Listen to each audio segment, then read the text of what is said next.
बोलते थे। अष्टभुजा शुक्ला जी कभी कभी जब मिलते हैं, वैसे उनसे मिलना बहुत कठिन हो जाता है। शुक्ला जी का मिलना तो बहुत कठिन होता है, साल में एक आध बार कभी मिल गए तो मिल गए, लेकिन अक्सर जब मिलते थे तो कहते थे कि कभी बाबा तामेश्वर की धरती पे भी आना चाहिए, तामेश्वर नाथ की धरती पर। लेकिन आज मेरा सौभाग्य है कि मुझे यहाँ बाबा का दर्शन करने का सौभाग्य भी प्राप्त हो रहा है, और साथ साथ बाबा का दर्शन करने ही नहीं, संत कबीर नगर जनपद को 1500 करोड़ रुपए की परियोजनाओं का सौगात देने का भी अवसर प्राप्त हो रहा है। बहनों और भाइयों, ये 1500 करोड़ जीवन के सर्वांगीण विकास की आधारशिला रखने वाले हैं। इसमें पर्यटन विकास के भी हैं, सड़क के भी हैं, पेयजल के भी हैं, नगर निकायों के भवन के निर्माण के भी हैं, स्वास्थ्य के भी हैं, शिक्षा के भी हैं, स्पोर्ट्स के भी हैं। विकास से जुड़े हुए जीवन के विभिन्न आयामों को समेट करके ये 1500 करोड़ रुपए या तो यहां खर्च हो चुके हैं या खर्च होने वाले हैं, और इन्हीं कार्यक्रमों के साथ आज मुझे जुड़ने का अवसर संत कबीर नगर जनपद के अंदर प्राप्त हो रहा है। मुझे देखते हुए प्रसन्नता होती है। जब मैं आज बाबा के धाम पे आया हूं, मैंने यहाँ के जनप्रतिनिधियों से भी और प्रशासन से भी कहा है कि बाबा तामेश्वर नाथ धाम को भी एक अच्छे कॉरिडोर के साथ जोड़ने की आवश्यकता है। उजाड़ना नहीं किसी को, लेकिन व्यवस्थित पुनर्वास होना है, व्यवस्थित पुनर्वास होना है। आज आप देखते होंगे अयोध्या 2017 के पहले कैसी थी, आज जो भी आता है वो अभिभूत होता है, खुश होता है। काशी 2014 के पहले कैसी थी, काशी विश्वनाथ धाम में 50 श्रद्धालु एक साथ नहीं जा सकते थे, आज 50,000 श्रद्धालु एक साथ जा सकता है। मां विंध्यवासिनी धाम में 10 श्रद्धालु एक साथ मंदिर में नहीं जा सकते थे, आज वहां पर 10,000 श्रद्धालु एक साथ माई के दर्शन करने के लिए मां विंध्यवासिनी धाम में जा सकता है। आप अनुमान करिए, प्रयागराज में भव्य और दिव्य कुंभ हुआ, अगर ये कुंभ 2017 के पहले लगा होता क्या हाल होते। और इस बार 66 करोड़ से अधिक श्रद्धालु आया और सुरक्षित मां गंगा भगवान प्रयागराज का संगम का आशीर्वाद लेकर के अपने घर भी वापस आया।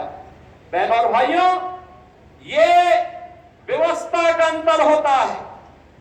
जो लाखों श्रद्धालु बाबा का दर्शन करने के लिए यहां पर आते हैं, उनको सुविधा मिले, सुरक्षा का माहौल मिले, ये सबकी जिम्मेदारी बनती है। यहाँ के गोसाइयों की भी बनती है, प्रशासन की भी बनती है, और शासन की भी जिम्मेदारी बनती है उनको सुरक्षित और अच्छा माहौल मिले। और उस प्रकार के माहौल को देने के लिए मैंने कहा है, गोसाइयों से बात करो, ग्राम पंचायत वासियों से बात करो, अच्छा कॉरिडोर का निर्माण हो, बाबा के भव्य मंदिर का निर्माण हो, और भव्य स्वरूप बाबा तामेश्वर नाथ का मिले, जिससे इस जनपद को एक पहचान मिले, सनातन धर्म को एक पहचान मिले, बाबा का आशीर्वाद लगातार संत कबीर नगर वासी जनपद वासियों के ऊपर बरसता हुआ दिखाई दे। इस प्रकार का माहौल यहाँ पर देखना चाहिए। और बहनों और भाइयों, आज मुझे लगता है कि बाबा ने जानबूझ करके कार्यक्रम यहाँ पर खींच करके कार्यक्रम यहाँ पर करवा दिया। बहनों और भाइयों, एक कार्यक्रम शीघ्र यहाँ का एक कार्य योजना बन करके मेरे पास आएगी, हम उसको स्वीकृति देंगे, विकास का कार्य होगा, एक एक गोसाई और एक एक दुकान को व्यवस्थित पुनर्वास भी करेंगे, किसी को उजाड़ेंगे नहीं, लेकिन उसको पुनर्वास जरूर करके कहीं न कहीं वहां पर अगल बगल उसके रोजगार पर भी असर न पड़े, उसकी आजीविका पर असर भी न पड़े, और श्रद्धालु आने वाले श्रद्धालुओं को सुरक्षित माहौल में दर्शन करने का अवसर भी प्राप्त हो। इस प्रकार का कार्यक्रम हम लोग बाबा तामेश्वर नाथ की इस पावन धरा पर करने की व्यवस्था करेंगे। बहनों और भाइयों, याद रखना, विरासत और विकास के जिस अद्भुत कार्यक्रम को लेकर के प्रधानमंत्री मोदी जी चले, आज वो भारत को वैश्विक स्तर पर एक नई पहचान दिला रहा है। ये नया भारत है। ये नया भारत दुनिया के अंदर, पूरी दुनिया के अंदर अपनी ताकत का एहसास करा रहा है और उसी ताकत का एहसास कराने का परिणाम है आपने गत 11 वर्ष के अंदर बदलते हुए भारत को देखा है। बिना भेदभाव के सबका साथ और सबके विकास के भावना के साथ सबके लिए आवास की सुविधा, 4 करोड़ गरीबों के लिए प्रधानमंत्री आवास की सुविधा प्राप्त हो जाना, बहनों और भाइयों 10 करोड़ गरीबों के घर में उज्ज्वला योजना का कनेक्शन पहुंच जाना, 12 करोड़ गरीबों के घर में शौचालय का बन जाना, 45 करोड़ गरीबों के घर में जनधन का अकाउंट खुल जाना, 50 करोड़ गरीबों को आयुष्मान भारत की सुविधा का लाभ मिलना, 80 करोड़ लोगों को फ्री में राशन की सुविधा का लाभ प्राप्त होना। ये नए भारत के वेलफेयर स्कीम की वे योजनाएं हैं जो प्रत्येक नागरिक के जीवन में परिवर्तन का कारक बन रही है। परिवर्तन का कारक बन रही है। आज ही आपने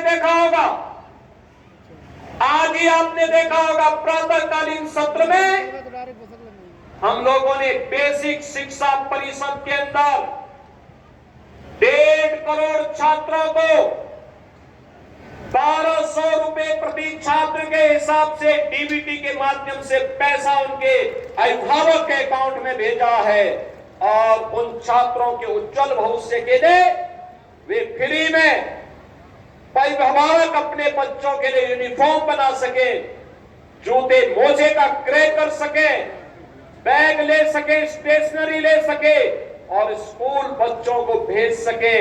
जहां इन कार्यक्रमों का शुभारंभ किया है वहीं साथ ही साथ बेसिक शिक्षा परिषद की शिक्षा की गुणवत्ता को बनाए रखने के लिए क्या कुछ कदम उठाए जा सकते हैं। आज प्रातःकालीन सत्र में पूरे प्रदेश भर के हर विकास खंड को जोड़ने का एक कार्यक्रम हम लोगों ने बनाया था। सभी 826 विकास खंडों में एक कार्यक्रम आयोजित हुए। समर कैंप वर्तमान में चल रहे हैं बेसिक शिक्षा परिषद में। माध्यमिक शिक्षा में जर्जर government inter colleges, aided inter colleges के भवनों के सुदृढ़ीकरण, नए लैब्स का निर्माण हो, नई लाइब्रेरी का निर्माण हो, इसके लिए भी एक बड़े कार्यक्रम को लेकर के आज सरकार आगे बढ़ी है। बहनों और भाइयों, नौजवानों को रोजगार की सुविधा प्राप्त हो।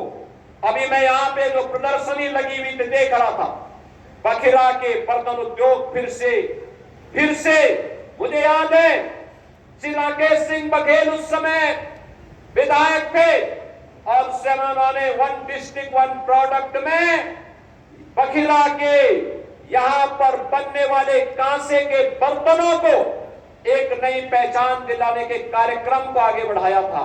और आज मैं देख रहा था वे सभी लोग यहाँ पे अपने अपने उत्पाद के साथ यहाँ पे अपनी प्रदर्शनी के साथ जुड़े हुए थे।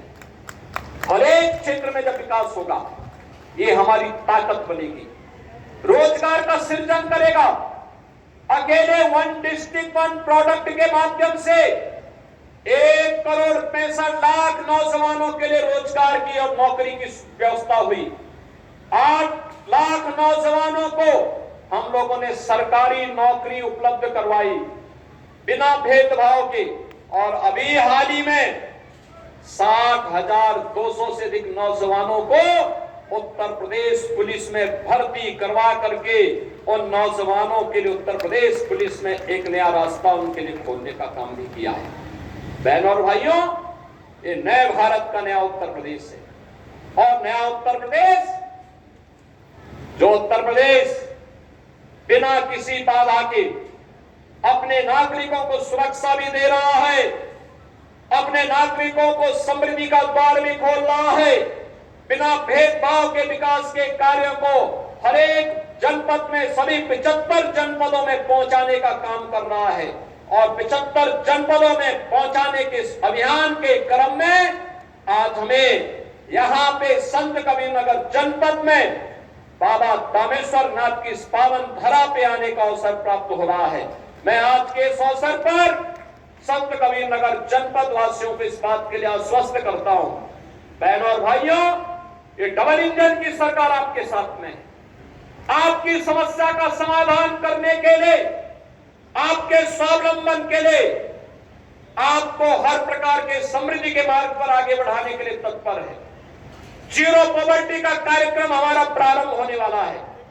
हर ग्राम पंचायत में जहां कहीं कोई गरीब होगा, वंचित होगा, अब तक सुविधाओं का लाभ नहीं प्राप्त किया है, उसको एक साथ सिचुएशन के लक्ष्य तक पहुंचाने के लिए, संतृप्तिकरण के लक्ष्य तक पहुंचाने के लिए सरकार पूरी प्रतिबद्धता के साथ आगे बढ़ने के लिए कार्य कर रही है।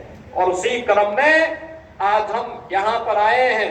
मुझे पूरा विश्वास है कि 1500 करोड़ रुपए की परियोजनाएं जनपद संत कबीरनगर के विकास को तो आगे बढ़ाएगी ही, बाबा दामेश्वर नाथ धाम के सुंदरीकरण की परियोजना जब क्रियान्वित होगी तो संत कबीरनगर को एक नई पहचान दिलाने का काम भी करेगी।